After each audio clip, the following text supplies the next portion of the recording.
Welcome to the CPTM Smart Partners Hub, and today is 26th of April, and we have the pleasure to welcome again the Professor Sheila Ronis. She was with us in August last year. She was again virtually with our group in December, with the think tanking which took place in a most spectacular way with about 900 or so people, and you were here with us alongside everybody else.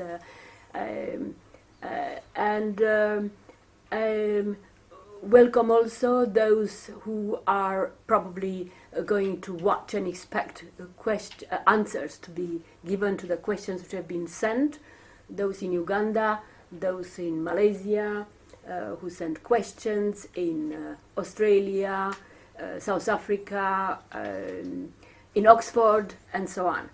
All these questions probably will be answered, and I briefed Sheila, and otherwise, if she doesn't have the time, she will do it in a different mode. But welcome particularly to His Excellency High Commissioner of St. Lucia, and to Riza, who's from the Council from Malaysian High Commission, and to founder members, networkers, John Carter from South Africa, Hydra Forum and dialogue promoter for 22 years, Malawi and South Africa, etc.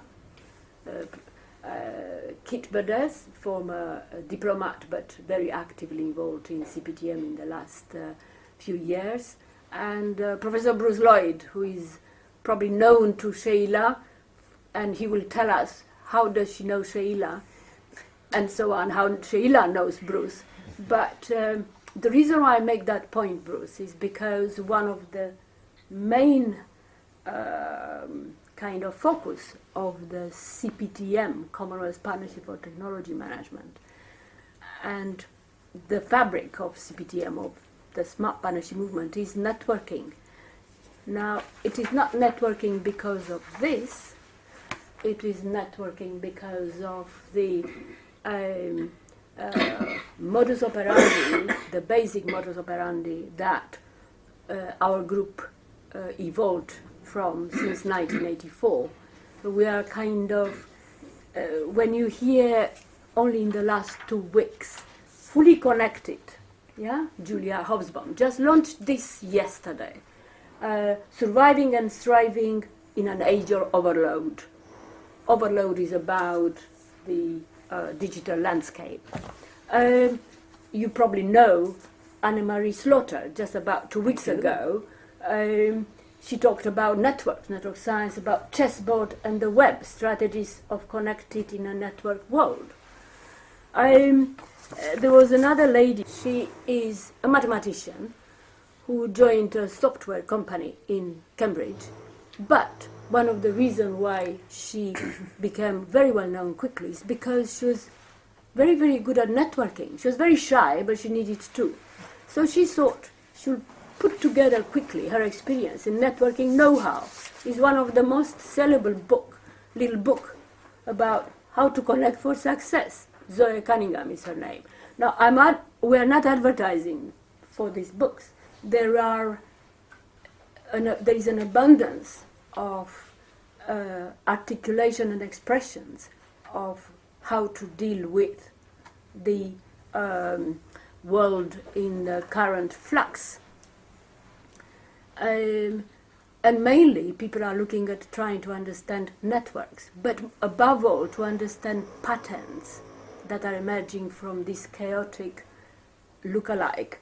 And there is where Sheila, well known in the last 20 years, with experience, not just university, is extremely relevant to us, because within the group, from St. Lucia to Malaysia to Namibia, Botswana, Mauritius, Uganda, the national visions, since about 20 years ago, are the main process through which new changes seem to be absorbed, and transformative matters, disruptive matters like digital landscape, analytics lately, and data and so on, are kind of dealt with. So it is for the CPTM this year, it is the CPTM members, the main focus before the Commonwealth Heads of Government meeting next year in 2018 April. The main focus is around what we call leveraging the value of knowledge and data through smart partnership, through an inclusive initiatives. And today is probably the starting point of all the discussions that we are going to have, and interfaces, not only the hub in London, but also in the various regions of the Commonwealth, and we will end up with probably an expression of what smart partnership and CPTM is in the next few years going to do. So I suppose I will probably stop here and introduce Sheila, who, although she said that she made quite a number of formal presentation to us, which are made available, PowerPoints and books and reading tips. She will only answer question and to the questions, will give some answers. But we did agree that she will, for about 20 minutes or so, give us some further thoughts, particularly when I'm saying that foreign affairs is out of order, the future of international system. So I don't know which is probably Commonwealth and UN and everybody else is in this turmoil. Yeah. Okay. So okay. Sheila, please. Well, thank you so much, Mihaela, for inviting me back here to share some ideas that are percolating in my mind, but are also having a very large impact on the way in which I am continuing to do my work at the Center for Complex and Strategic Decisions at Walsh College in Troy, Michigan. For those of you who were here the last time I came to speak, you know that I was very privileged to be part of the Vision Working Group. In fact, I led the Vision Working Group of the Project on National Security Reform for the U.S. Congress nearly a decade ago. And in this project, we were asked to rethink the national security system and make recommendations to the U.S. Congress. And a big part of what we learned was that national security for the United States needed to be thought of in a very broad way as the very essence of the society's fabric and how things would be secure in every way, and how they would be secure using all the elements of national power, whether it was diplomacy or information or the military or the economy. They all had to be strong for you to have any semblance of security and stability for your nation. And that included internal elements of stability and civic society, civil society, and your relationships abroad, all over the world. So I, as a system scientist, physicist, sociologist, the work I do as a management professor crosses many, many disciplines, because I have to step back and look at how decisions are made in organizations or in governments. And that means I have to have a better understanding of how everything relates to everything else. And one of the clear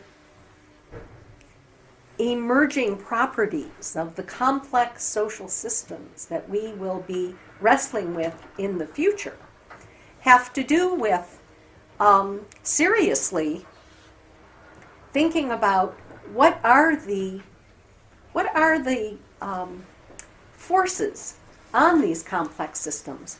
And what can we learn from those forces? And what can we learn from the characteristics of complex systems? Because we did not have an understanding of complexity or how complex social systems really work in the 20th century. And we built institutions based upon our understanding of a linear world. But in complex systems, you have to really study the non-linearity of the world. And that's what is impinging on us.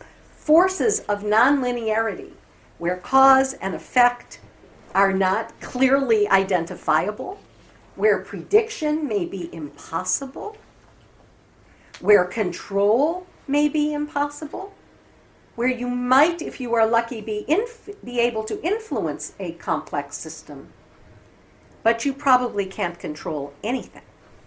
And if you think about the organizations we work for and the bureaucracies we serve, they are all about predicting and controlling. Mm-hmm. And yet we know we live in a world based on sometimes 18th century institutions, and certainly institutions that were that became ubiquitous and powerful in the 20th century, that are operating under principles that may not apply in the future.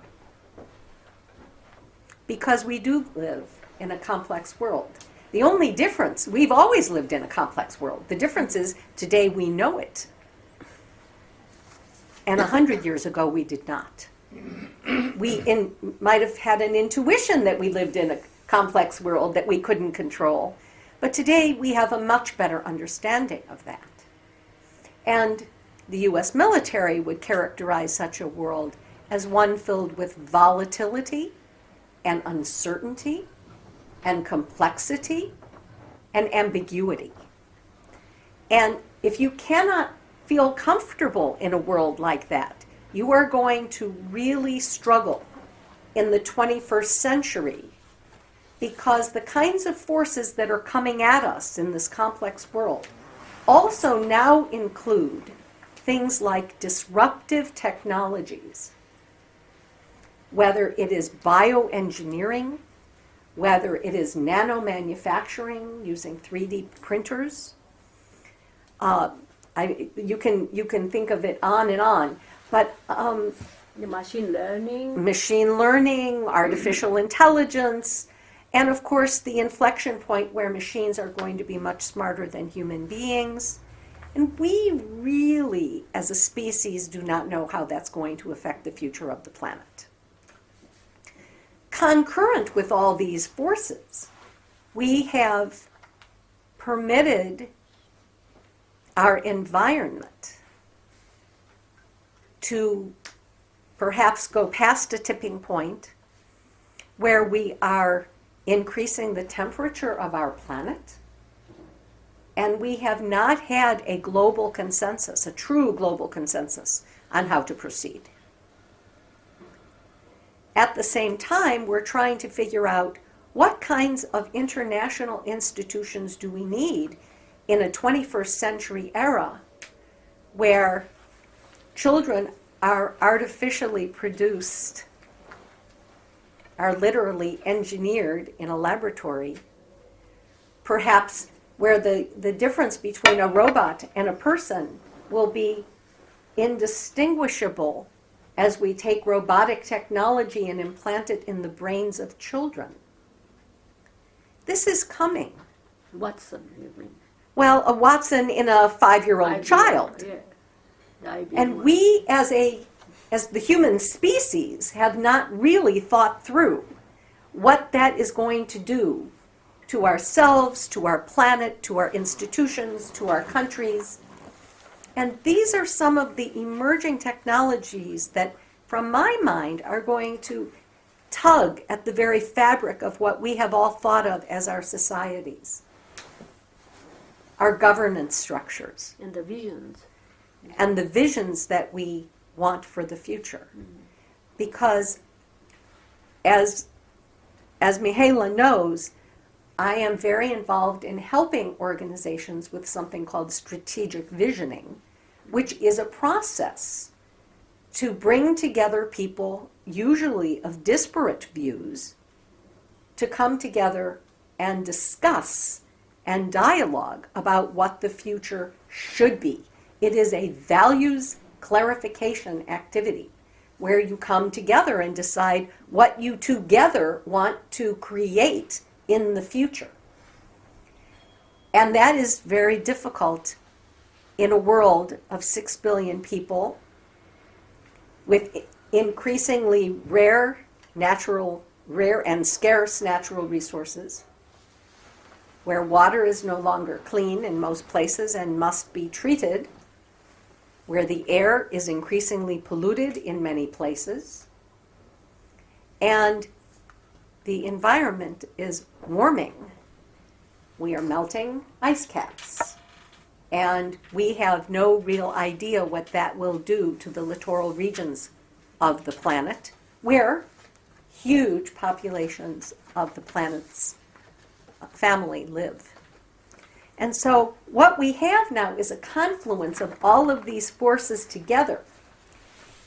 And I will tell you as a system scientist that the interdependencies and the second, third, and fourth order effects of these different things happening at the same time have to be thought through, because many things will happen all at once.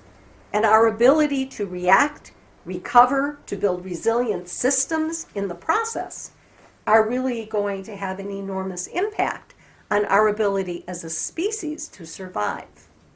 And this is something that sometimes business schools shy away from teaching. And of course, Walsh College is a very fine business school in the U.S. Midwest. But these are going to define and have an impact on every CEO of every organization, whether it's profit or nonprofit, whether it is large or small, and it's going to have an impact on every human being who lives on the planet Earth.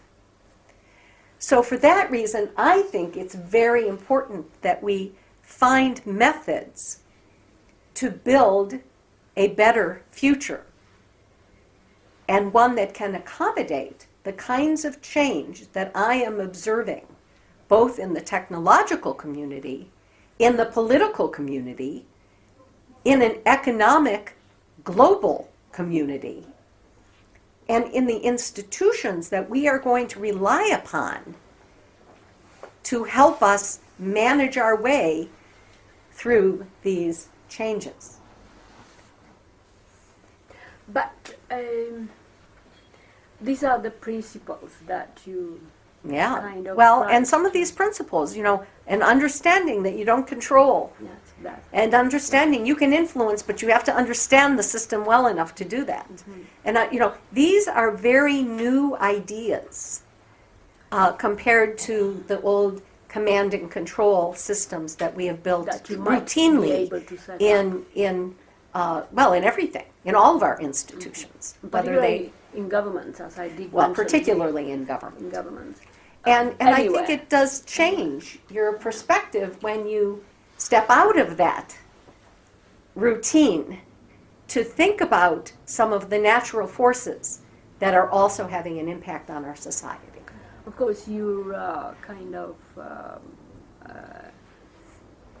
book and your past studies went towards probably a proof of concept type of center.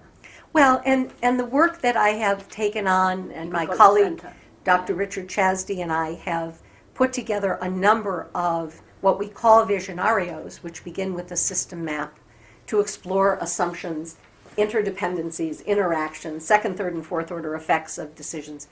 And it's that kind of thinking that permits you to step into this world. In fact, most of the strategic visioning activity that I've done, both for the U.S. government as well as for other organizations and companies, has begun usually with a visionario where people will say, well, what we really want to do is this, and I will build a story around it, and then we will pull the right people together who all have a stake so that we can have discussion and dialogue. Because frequently we will build that future, and I'll say, is that the future you want? Or is that a future you never want to see? Because you may think you want it, but let me show you the second, third, and fourth order effects of what you think you want. And when I do that, people learn. This is about learning. Strategic visioning is about learning who you are, what you value, what you care about, and what you want for the future. Because if you don't ask yourselves those questions... It's learning from the future. Well, it is learning from the future. Rather than from the past. Right. Because past isn't prologue. That's And it's less so now than ever. As technology... Sorry, could you say that again? Past isn't prologue. Yeah. Okay. And it's less so now than ever. No more rear view mirror stuff. You can't assume anything. You can't, because the assumptions that you had, the assumptions, for example, that set up the institutions following World War II were right for their time. That doesn't make them right for their time today. And that's why you're seeing emerging economies looking at different institutions that meet their needs for a future. Are they going to be the institutions we're going to need in 30 to 50 years? When my grandchildren are worrying about how to survive in this world? Probably not. Are you saying that what is conventionally known as strategic planning is completely different, has a completely different... Some of the models for that are still right. Mm-hmm. You have to know your world. You have to know yourself. You know, this is Sun Tzu 101, so to speak. Mm-hmm. But the circumstances within that are completely different. For example, I don't think, as much as we would say 20 years ago, we could not have imagined a smartphone or a tablet the way we have them today and the way they have integrated into our lives, any more than we can imagine how making a child of 5 as smart as Watson will change our world forever in the next 30 to 50 years. And we may choose, we don't want to have 5-year-old Watsons. And maybe you don't get your chip embedded until you can prove a certain level of competency. But what do you do when the global norms are pirated by outlaws? Or whatever. I mean, these are the kinds of issues that are going to emerge. We need to start now to think about these issues because they're going to have an impact on all of our global institutions. Just to bring in data, if I could I'll just steer up because to bring in the value of data or leverage the value of data. The issue of data comes in many ways, but particularly in relation to evidence. So you bring evidence, and usually you bring evidence from the past. Yes. So what is the role of evidence if you are thinking in terms of data from the future? Well, let me say a couple things about data. Yes. I was originally educated as a physicist and mathematician. Yeah. So I feel very comfortable with data that I collect. Mm-hmm. But I feel much less comfortable about data that he may collect, unless I know his background. Right. He went to the Ohio State University, so did I. I would feel very comfortable with his data because he knows what data are, okay? Yeah. But when you look at the globalization of data, mm-hmm. in the development world, for example, where you're talking about trying to help people from an emerging economy here or in a third world nation there, and you look at their ability to collect data, they have no ability to collect data. And so when they give you their data, you have to really look seriously at what those data are I suppose worse than this, data is collected without them knowing by mobile. Sometimes, but then you better know who's that's programming and what they're doing and how they're collecting it. I think the point is, in the future, first of all, let me say that I would say at least a third to probably half of the world's data at the moment, today, in 2017, are useless. There are no data. There are no data, and that's the point. Because for big data and deep learning and all of these things to work, they have to have access to real data. And data that is valid and properly processed and, validated. And that is not the case. Experts, and that's my last just hint rather than question.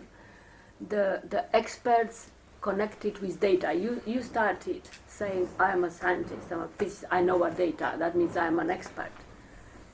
Well, Do we still need experts? You still need trust. What you need is trust. Okay, fine. And, I think you have to know the scientist, and you have to know how they collected.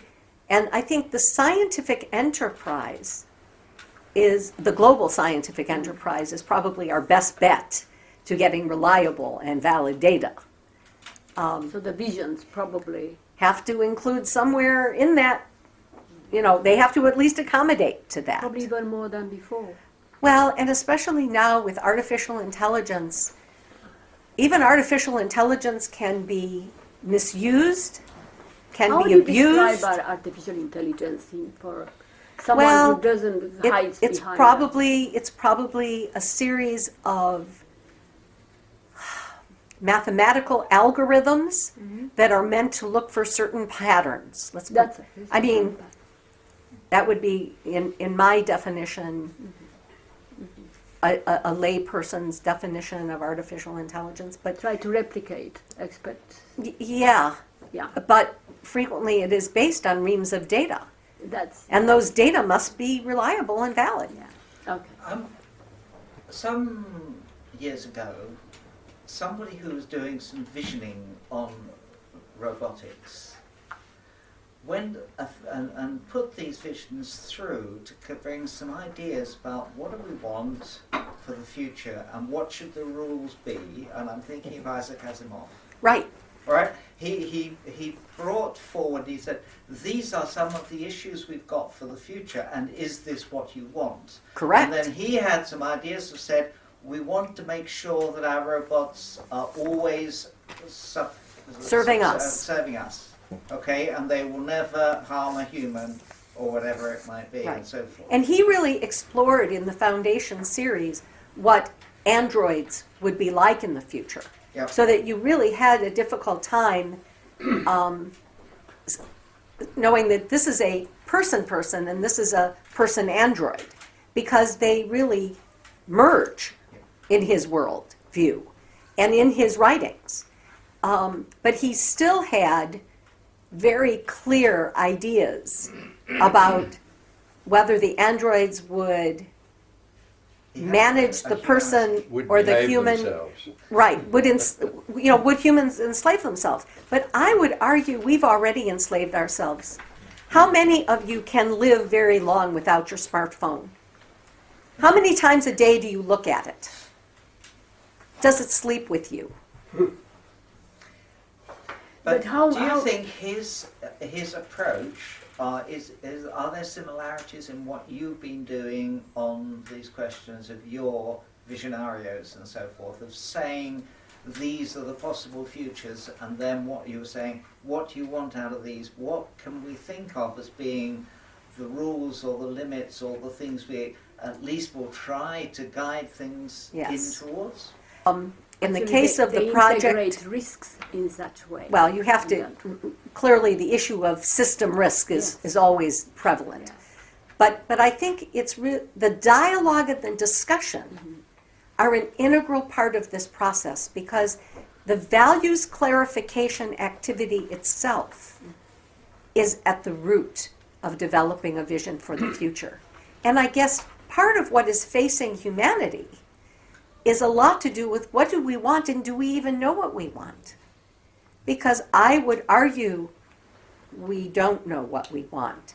We want to say that, of course I want to be as smart as Watson, but maybe I don't want to be as smart as Watson. Maybe that is not a good thing for any human being to be. But that means I may still want to control Watson. Yeah. Yes.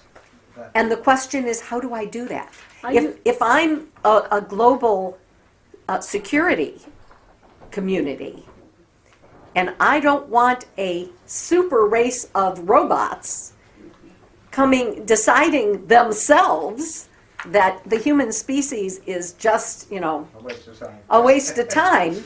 I want to find methods to ensure that they don't just decide to wipe us out. Hi, Commissioner. And then Bruce. Well, very interesting. What my concern is that some of the things you said initially, that so many of those things are coming at you at the same time. Yes. That's And in my opinion, we have lost the control that we used to have Yes. in managing things. Because even when you talk about security, those persons, you talk about bringing people together, dialoguing, and these are the persons who hopefully have a moral conscience and want to see things happen for good. But even while parallel to that, you have those who do not care about those standards. And the aim is to destroy what we're trying to build. Right. And how do you balance those two? Because things are happening at such a quick pace now that when you think you have the time to discuss and plan 2 steps ahead, they're probably 5 steps ahead of you. And then you continue to have conflicts. And how do you balance things to have a society that is meant for good and not meant for bad?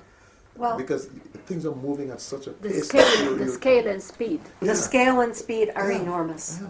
And it is difficult. It requires many things. One of the things in the United States that, of course, we are wrestling with are the federal government has 3 branches. And our founding fathers were wise enough to make each one as powerful as the next. So there is no one branch of government and no one individual, including the President of the United States, who is more powerful than the other 2 branches together.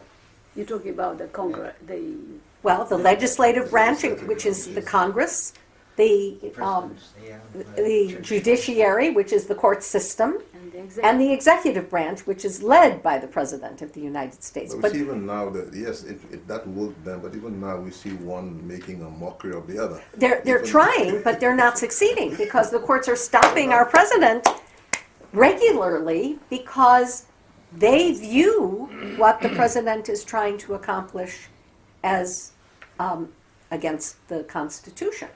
So part of what we have struggled with is, and in fact I would say in the United States, we are wrestling with a conflict of visions regarding what is the common good.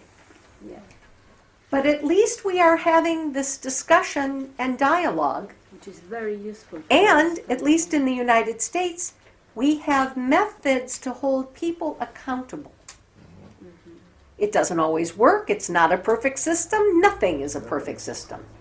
But at least we have a press that is unrelenting and questions everything as they should. And frequently, it brings very powerful people down. But there was another point that you just started to say about even security and so on.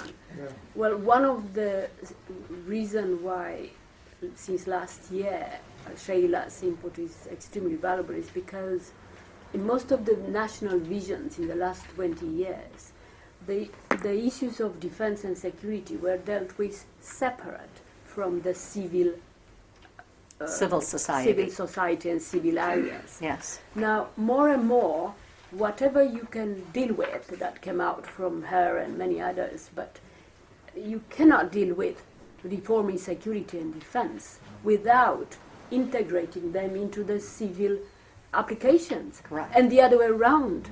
So even the boundary between the two, so how do you do that? And that is also the vision thing. The lines are blurred out Yeah. now. The lines, So- the lines are indeed blurred.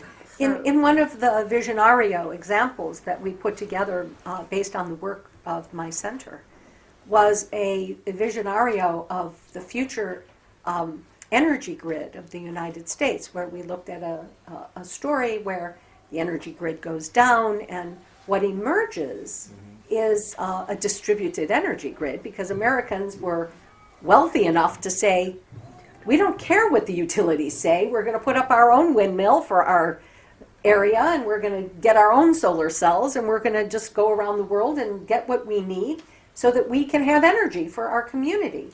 But when the grid does finally come back up, Americans use, 60% of what they did before, because they learned how much energy they were wasting. It's just amazing. And when we first described this distributed, we started by describing the distributed energy grid, and people looked at me, with a, that'll never happen.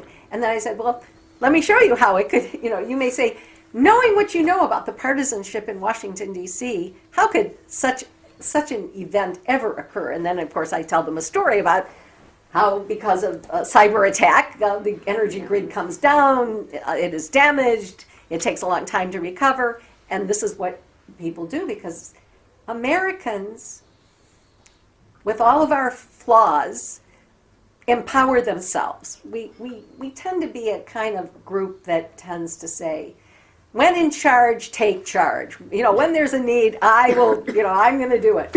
And I think that's part of our character, but I think it also can lead to a robust and resilience that I do not find in many other societies. But Bruce. Well, one of the points that I was going to raise, it's already been covered a bit, and that was in your introduction, you didn't identify hacking and cybercrime Yeah. as one of the key challenges it that are is. facing us immediately. And related to that, in a way, you talk about the problems of the reliability of data as if that is something that's happening in lots of, let's say, distant countries. It's But happening both everywhere. of our countries Yes, have suffered enormously in the last 12 months from fake news, correct. both of which should have been sufficient to declare elections Null invalid. and void, correct.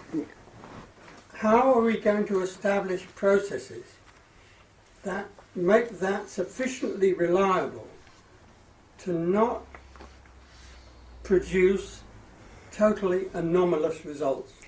I understand the question. I do not have an answer. But I will say that we do need to work on the development of systems and processes that will do that. Can we use technology and artificial intelligence to in fact do that? In an emerging sense, yes, I think we can. Is it a long-term process? What do we do in the interim? I don't know.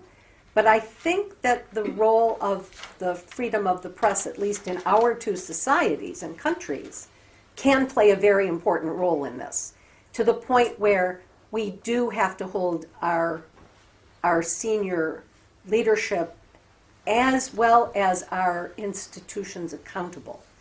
And I don't know that we have done enough of that in the United States. We're trying. But at least it's on our radar screen. That's the first step. And I think we're going to have to get much more sophisticated about it going forward. At least now, everybody now, which didn't exist even just 12 months ago, has a chief cyber officer whose job it is to protect your networks, and those kinds of things are really far more important. When I wrote about cyber attacks 20 years ago, people thought I was from Mars. And maybe I was, but I knew what they were coming because that's what I do. But you talk about, to follow up on his question, I mean, and the whole issue of security and the fake news, I mean, I've been involved in the media for many years. So the media operated under a code of ethics. At You one did certain- time. exactly. Those controls have gone. Most with, of with, them. with the access to The norms. There are norms. Yes. with access to social media. Yes. Anybody can be an editor, anybody can just plant whatever they want. Right. And so a lot of the norms that held people accountable are gone. And the way people can put up information instantly. Right. It's, Well- therefore you lose control I because think of that- the spontaneity Yes, I of think that the things. web, the web today is the wild, wild west. Whether it will remain the wild, wild west is not known. I think it's going to get worse, not better. It will get worse, but then it will get better because I think the technology itself will get implemented and be ubiquitous in ways that will dampen. But you see, it its goes back effect. to what we said earlier, the loss of control. There's that a we loss had of control, before. right. Everybody now feels that they're entitled and they have the right to do whatever they want and Right. at whatever time they But want. those are And how do norms you that control have, that? you can't control it, but that doesn't mean you can't influence it. You influence it by inculcating new values, and it may be a generational thing, which is why it's going to get But worse. values is a subjective term. It isn't. Depends on who I it is, agree. It depends on what values you want to. Because I agree. the values you may think are good, others may feel are not good. Look at what's happening with. Let's look at the whole ISIS thing. Now. I agree. I understand. That's why getting to yes is more important today than it's ever been, because the planet has an existential threat aimed at it that will affect everyone equally. And I think the real question is going to be, how quickly can we get there? But I will tell you right now, we will never get there if we cannot even get into a room and talk about it. And that's why the discussion and the dialogue are so critical. The thing is that the dialogues themselves within the CPTM group, they emerged as a necessity and the only way the CPTM group evolved and addressed problems from one to another. Since 1995, in fact, when Malaysia in 1995 called everybody to a dialogue, a smart partnership dialogue, nobody understood what that is and why. We said it's not a conference, it's not this, it's not that. Why do we need to dialogue? No media, just informally, no this, no that. And leaders at the same level with anybody else, yeah? Discussing about whatever they thought that is useful to discuss. We started that in 1995. Each time we had a dialogue, and there were 2 or 3 dialogues after that, there was an avalanche of dialogues for about 20 years, all over the place, in Caribbean, twice, within Barbados, in Malaysia so many times. And people came, and we had to explain to everybody, how is it that they happen? Where do they go? What are the results and so on? And all what it was is trying to articulate a new language of expressing the things that are taking place, yeah, both nationally and also the new approach, which was facing this lack of control, lack of barriers, yeah, lack of separation, blurring things. So, the whole CPTM and Smart Partnership movement is thriving on dialogue experience. But what it happened in the last few years, yeah, is that this, because of the general, including United States and UK and everybody else, getting into this fragile state because of the media and because of the data and so on, is that dialogues are even more so focused on small little groups which can do the same thing, but the small little groups, they interact with each other, and then there is still emerging a pattern for a vision. There's a feel for control, but from the periphery, so to speak. Yeah, but I understand that, but Yeah. even in the dialogue, are we attracting, okay, we may have those persons who are having the dialogue, maybe Are we- going in the same, flowing in the same direction. Maybe not necessarily identical, but in the but what about capturing the views of those persons who have diverging views and wanting to take the world back to where it used to be instead of moving forward? Yeah. How do we engage them and get That's- their views on board? That's the Because, point. for instance, I You would like don't to use always the- get the everybody's ISIS views situation. on board. The world may think that it has moved forward. We have people get their rights, women's rights, etc., etc. But these people are saying, no, that's not how. We need to take it back. The world is saying no capital punishment, but they're saying no. We need to, and so on. Right. How do you get those people into the dialogue and to You be able to don't. get some kind of There are some consensus on people. where do we go? There are some populations that may choose to opt out, Right. and Do you want to put a question? I don't have an answer for that. In this hyper-competitive world, Let's go. we're almost inevitably going to undermine values. I don't. Yes, yeah. And I think this is I- a fundamental yes. paradox of the world that we live in. It is, and I think it does. But I think that the more you discuss values, and the more you talk about them, and the more you teach your values to the next generation and the generation after that, you need to also make it clear that some values are ubiquitous no matter what. Can you bring Jeremiah? And there may be some people who will disagree. Jeremiah, In the West, for example, we value Uganda. what we would define as human rights. Okay, but there are populations that do not value human rights the way we define them. Okay, and you can respect their opinions even if you don't agree with them. But on the other hand, depending upon the circumstances, it may lead to wars over human rights. Because what was acceptable in the 18th century may be simply unacceptable to humanity as a species in the 20th century. And I don't have an answer for that. And there may come a time when there are people on the planet who are just not permitted to have values that do not respect human rights.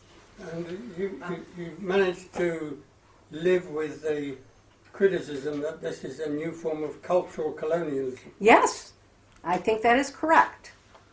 But I suspect it won't be one country's imposition. I think it will be many countries' But- imposition. Yeah, but sorry, just let me be a bit more operative for it.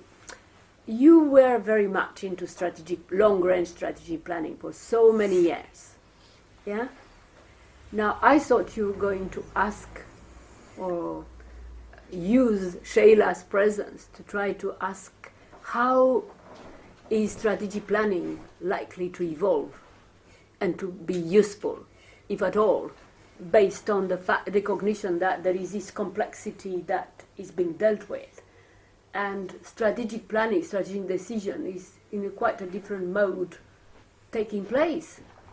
So people need to be, the MBAs and all the rest of it seem to be outdated, actually.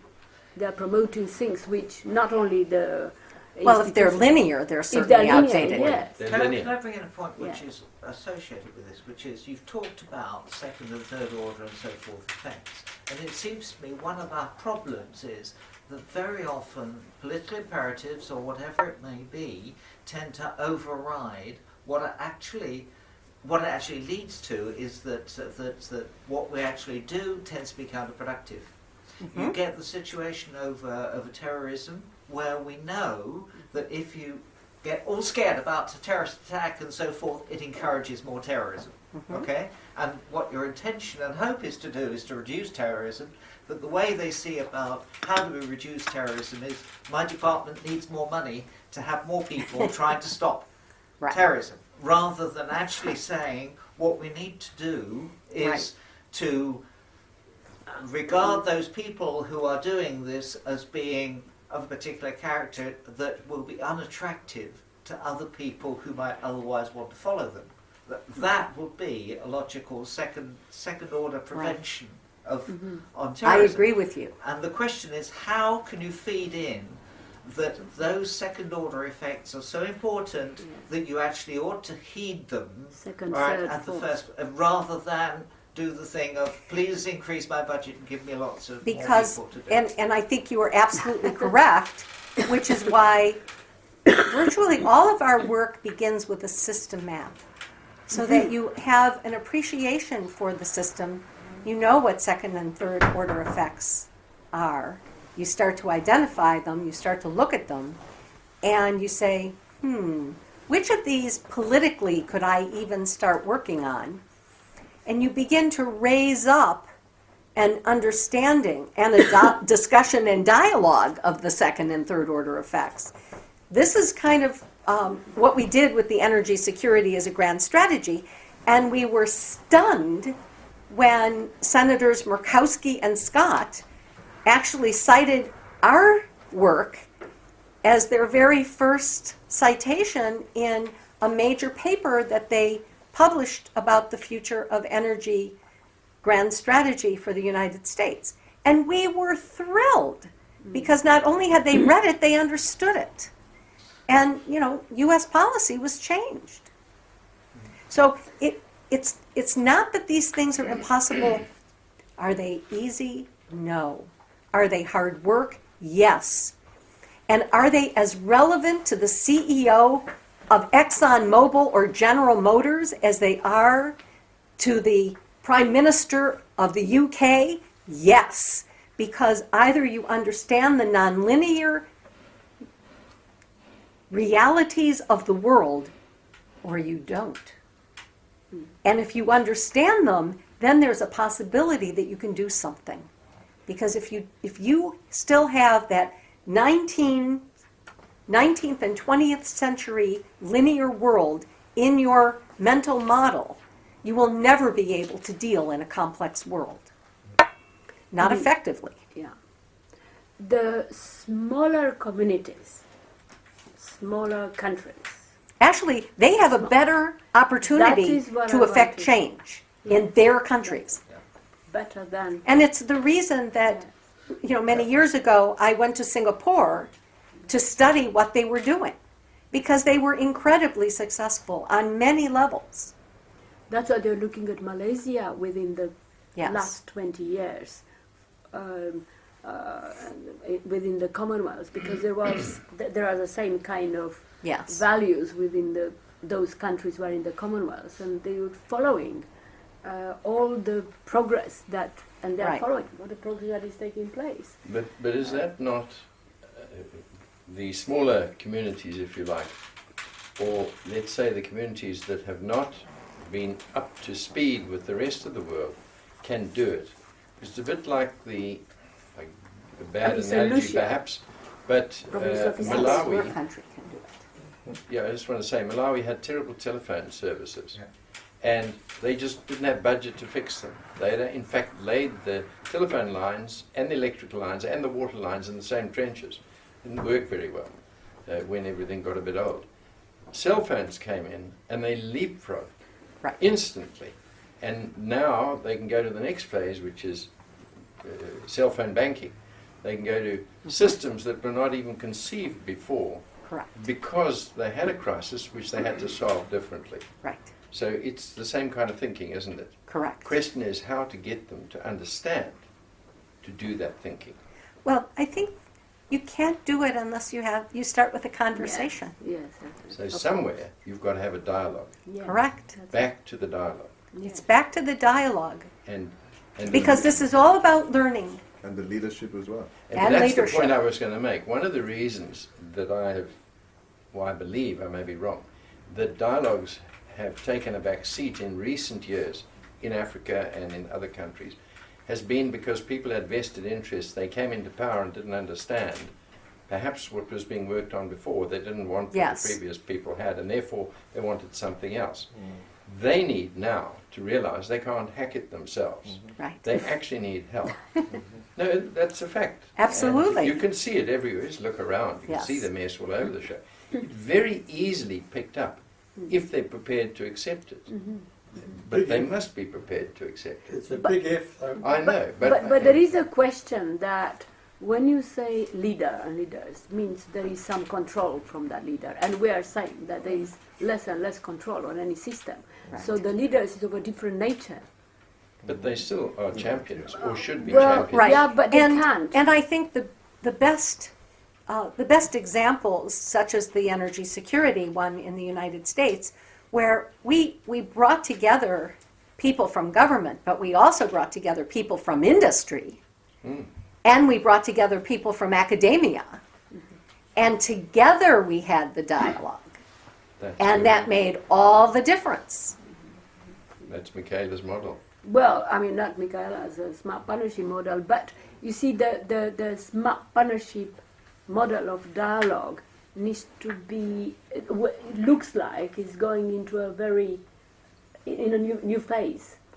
And that's why this inclusiveness initiatives, which are trying to integrate a dialogue among small community within a country. Because literally we were very puzzled within the CPTM on how to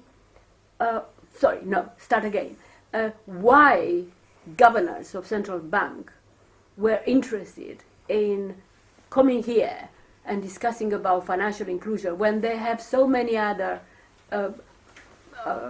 avenues, IMF and World Bank in September, AFI, financial inclusion, the Association of Financial Inclusion, Bank of International Settlements every year in June and so on. Why do they still want to discuss about it? And they want it because there was a feel that there are specific areas within their own countries that they wouldn't talk to because they don't have to, because they are not mandated to. So when we mix them up here, governor, which usually you don't bring and they don't talk because media and whoever can misinterpret what they say. But when the Bureau of Standards, head of a Bureau of Standards, head of cybersecurity, head of National Statistics Office, when they happen to listen to the governor, the standards said, no, but I have something to tell you about this. They said, hey, really, why don't you come to my country? We to talk. And the same with the statistics. So there is that realization from the very concrete rather than just general efforts about a vision. Yes, It's a new phase. It's a new phase, and I think for vision. It's a increasingly new phase. these conversations need to And be that's done with Chatham House symbolizing rules. the transformation. Because the more you have the ability to really say what you think, the more you will be successful in the long term. If somebody is afraid that what they just told you is going to appear as a headline, That's it. on the website, you're going to be way too guarded in being effective when you come to these discussions. But if you know that Chatham House rules are enforced, you will really come saying, we can't live with that. We'd love to, it's an ideal. We might try and make progress toward it, but, I'm not about to engage in this process only to know that, half my population is going to starve to death. So, it's very critical that real issues come out in these conversations. But that barriers between those Right. who are not mandated necessarily. The National Bureau of Standards they are supposed, in most of the countries, and by the way of the Commonwealth Ministers of Trade and the future discussions about it, the Bureau of Standards are supposed usually to be directly into the ministries related to Ministers of Trade. Now, how many Ministries of Trade are really engaging the Bureau of Standards into, for instance, some of these latest issues on data and or standards related to blockchain, which central bank governors require to be aware of, otherwise their banks will disappear. And they don't, not because they don't understand, because there are mandates that make them doesn't allow them, I mean informally they could, but you say, why am I wasting my time? The chief executive of National Statistics last year in Tanzania said to the central bank governor, you know we can talk, now we should talk, because my data will support you and I'll do this and that. But you need to call me, otherwise how can I justify formally that I can talk to you? And the other way around. So now the overall umbrella for this transformation and mandates to be broken or changed is a vision process. Right. There is nothing else. And the vision probably has to happen in the way Sheila is alluding to.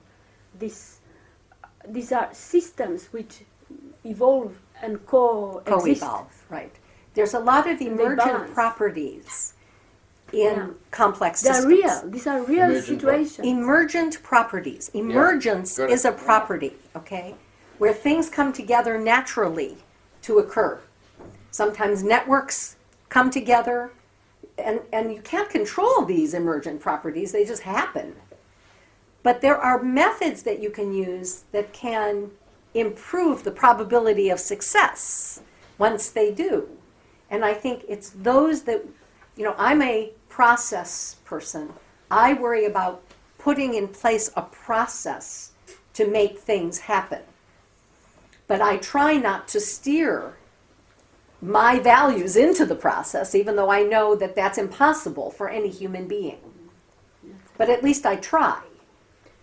Would you say, Sheila, again, networks and nodes and webs, that national governments will become now, are going to evolve as super hubs?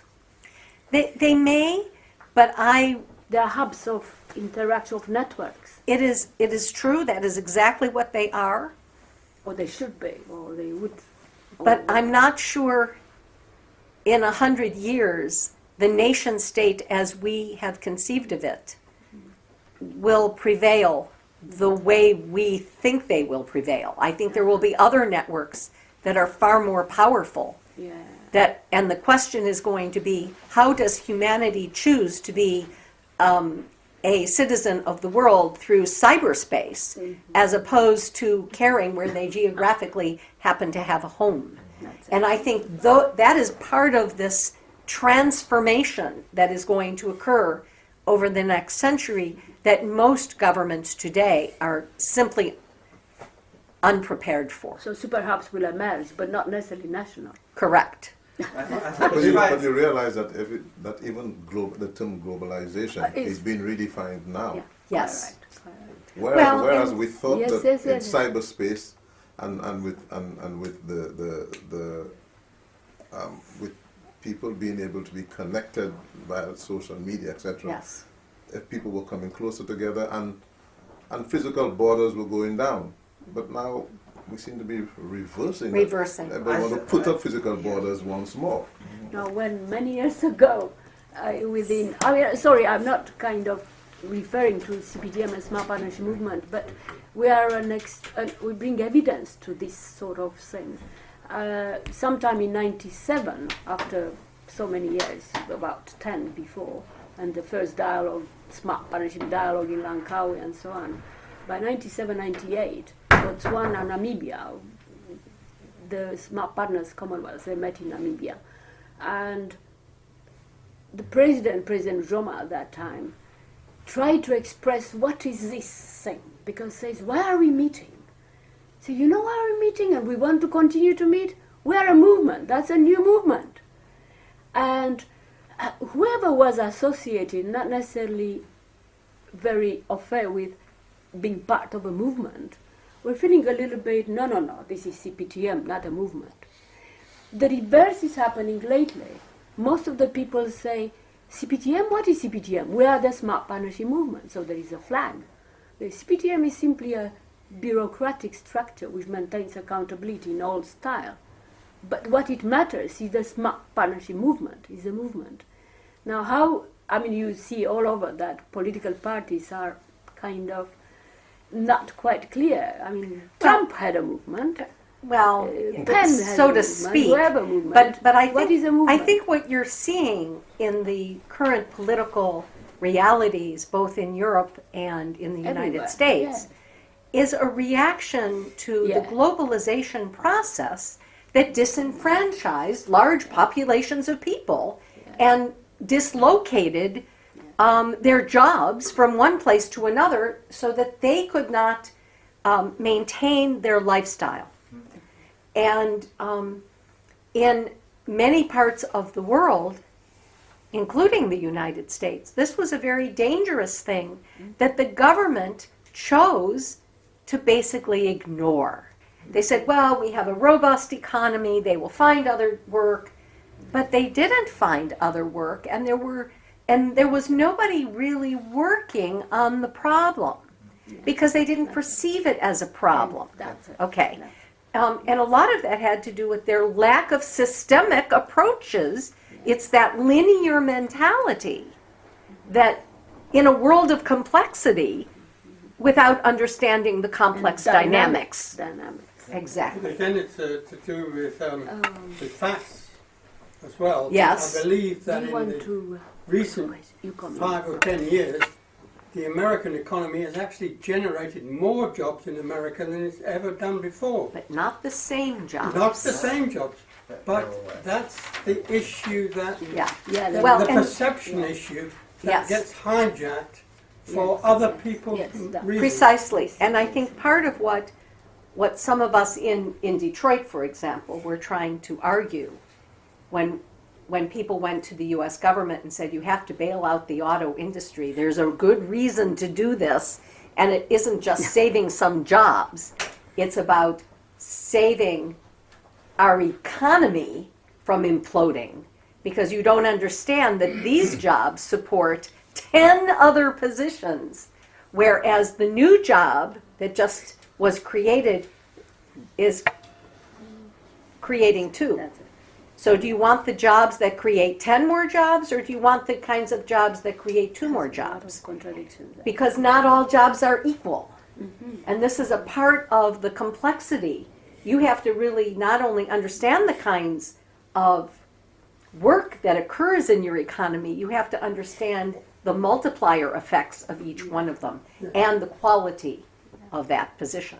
So I think that actually when you look at the new jobs, they might create 2 new jobs in the next year, Yeah. but over 10 years Right. they'll generate 20 new jobs. Possibly.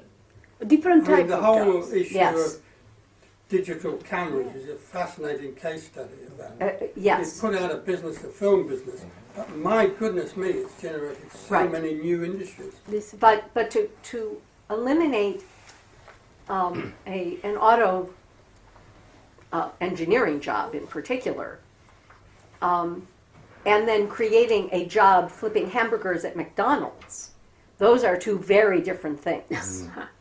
And there's yes, no yes, sustained cash flow from the flipping hamburgers. I think That's correct. I live in an auto town. We, Do you we'll understand? have I know about. exactly what's happening. We'll have about. Can we another probably 5-6 minutes? Okay. And would you like to make an observation? The last one. Okay, the last one. Then the last one after Riza, you have a comment, an observation, a question. We can leave it with, or Can I ask Sheila to tell us where we're going? okay, she will answer after vision. that. Last observation from yourself, High Commissioner. Maybe you make a summary of it all after that. Yeah. After Wow. our colleague puts the question. So If you I want can to interject? yeah. I'm just taking a good point Yeah. prompted the gentleman to my right. John. You have visioning, and then you have big data, and then you have in between. You have, I think some countries have like key performance indexes. And Yeah. so how how is Very this good point. going on with the policy world? It's just a lot of Very good point. evolution, but it's just so what? How relevant? Yeah. Yeah. Let me just Very say good. this about the use of visionarios. Visionarios are just stories, okay? But they aren't just stories. I would go to Hollywood and I would hire really good storytellers if I had the resources, because the stories that we write literally have an existential nature to them. Like Mad Max. Yes. But I downplay the stories because it's really the learning that the stories provide that matter. But learning from You learn from the stories because you immerse yourself in it and you say, that's if you're in this world, just like watching a movie, when you're in the story, what do I need to learn from this? And to take a policymaker and create and basically help that policymaker become a complexity scientist and a strategic nonlinear thinker is not something I can do in 15 minutes. But there is an instinctual. But I can have them watch a film that's 15 minutes long, and when they emerge, they have a very clear understanding of second, third, and fourth order effects of a decision they're about to make. And I think that is where I would like to see this happen. It is not good enough for it to only happen in the United States. It has to happen globally. And I do not have answers as to where we are going. I can only suggest that the questions we ask ourselves need to be pushed because we must challenge ourselves far beyond what is usually politically popular. And that means we have to have a certain amount of courage. Please. My observation is about countries have their national visions, and then the current, I think, greatest challenge is climate change. So, like in visions, in your visionary, how do you connect climate change and then the national vision, the national visions, like especially, for example, in Africa right now, because Africa kind of tries to ignore climate change as a big threat, but yet it is very, very, very big. And you see what's happening right now. Drought. For example, in sub-Saharan Africa, famine is breaking out in many countries. So how do you connect national visions and then Okay. climate change? What is the national vision in your place? I think we have a Vision 2040. Like, it has very many objectives. Like, improving infrastructure. It's like very broad. When was it? But they're all when wish did it lists, come that's about? the problem. When did it come That's about? not a vision. I- That's a list of objectives. No, but when did it The come wish about? list. Around, I think, 2012. 2012. Yeah, that So is Vision 2040. You explain Okay. how. So where you are from? Basically. From Uganda. from Uganda, okay. There's probably no connection whatsoever because it has been my experience that most national visions are not visions at all. Yeah. They are lists any more than the national security strategy in the United States is a vision.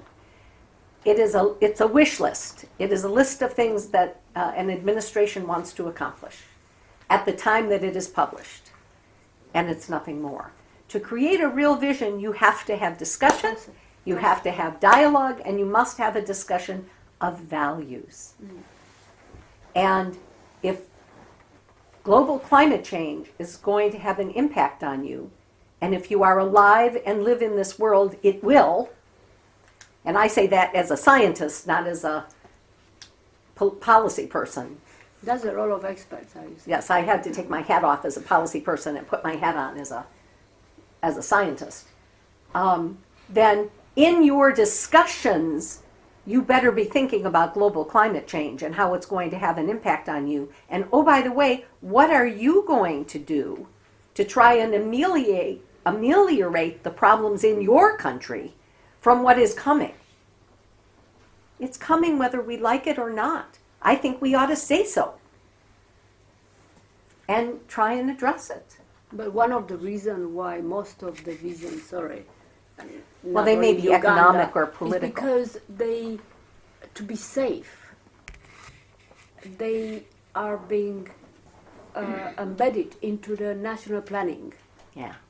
Like national planning, like Ministry of Economic Planning and so on. Ministry of Economic Planning, they have a set of many objectives to achieve, and they have a particular Right. way of dealing with. Well, The vision let me is say a talking couple about things is quite about different. this. Many, many years ago, I had the great honor and privilege of working with the famous Dr. W. Edwards Deming, who was the American statistician sent to Japan to teach the Japanese statistical process control and quality principles. When Dr. Deming came to work with U.S. companies, he kept saying to the CEOs of those companies, who would say, well, I can't tell my people the truth because it is so horrible. I will never be able to get them to do what needs to be done. And Dr. Deming used to say, one of the first things you must do is show them the data. They have to own the data. They have to create their own data, because if you want them to help you improve your quality, only the people who do the work can do that. And I think that politicians around the world have had this idea that they cannot tell their populations the truth for fear they will be out of office. But I must say that if they don't start telling the Who's truth, getting me out of office? the entire human race is doomed. And I think that that is unacceptable. And I just refuse to say that there's no way around that. So I think it's time we started to stand up and say what's real. Yeah. Ford eventually took that point in their quality control, that Ford eventually stopped having their quality control being marked off by a quality inspector. Instead, the quality was guaranteed by the person who actually did it, and the inspector only reported back to them when they found something Correct. was wrong. That is But correct. the person who was actually making it was the person who was responsible for the accuracy and so forth of it. And that stopped the thing where you had the Friday afternoon car where you've got somebody trying to put faults in it to see if they're awake down in quality control and might pick it up. Changed everything. Anyway, we had quite a number of questions, and particularly a submission from one of the leader of Smart 29ers in Uganda, Jeremiah Lubova. Probably you know of him. In Uganda, we have, Sheila, you probably remember that, about 700 or so Smart 29ers, they are called, youths, all over the place, not just in the capital. One of them, Jeremiah Lubova, he has legal as background. He sent a most eloquent memorandum to Sheila to network with her, and I'll circulate around with questions and so on. And do you have anything just to record for Jeremiah, or Well, you'll be I separated think off? that Jeremiah's paper is very thoughtful and has many interesting points that can be discussed and debated. He was addressing the state of flux in Right, particular. and I think he understands there is a state of flux. There are also major clashes in civilization today. I think that there will be more clashes over time, but I think that only through discussion and dialogue can the human global system really get to yes. And an understanding that we do live in a complex social system. That means we cannot only think of things in a linear manner. Would you like, High Commissioner, to make what was all about that Sheila and us, so that Well, all I can say is that I'm glad that I attended the meeting this afternoon. This is the first of I've attended kind of think tanking the think tank meetings. But it is a process that I believe in, and I have been part of for many years. Even at home, when I had the role of the president of our Chamber of Commerce, we implemented what we call a tripartite approach to development, where we involve business, labor movement, and the government. And we sort of worked in partnership. I think what you're proposing is a form of inclusion instead of exclusion, which I think is much better. If there's inclusion, there's more harmony in the way you move forward. Right. And sometimes it's a little slower, but it's much more effective. But it's less contentious as well. Yes. Because if we're all out there trumpeting our cause and shouting at each other, you can't build trust. And there need to be trust built among each other. the Caribbean was leading on that. Yes, in Barbados yeah, is in exactly. And something I believe strongly in, and I believe that we need to be more inclusive instead of exclusive. And that's why I made the point earlier that yes, we are talking among like-minded people, and maybe our belief systems are similar. But we need to find a way to bring in those on the outside who do not have the same belief systems, Right. but who we can dialogue with to see how we can have a better world. Because if they continue to go on their tangent and we on ours, we're not going to meet anyway. And it will just cause continuing confusion. Right. We need to find a way to dialogue and to bring those diverging views together and have dialogue. That is the only way we can move forward in a harmonious way.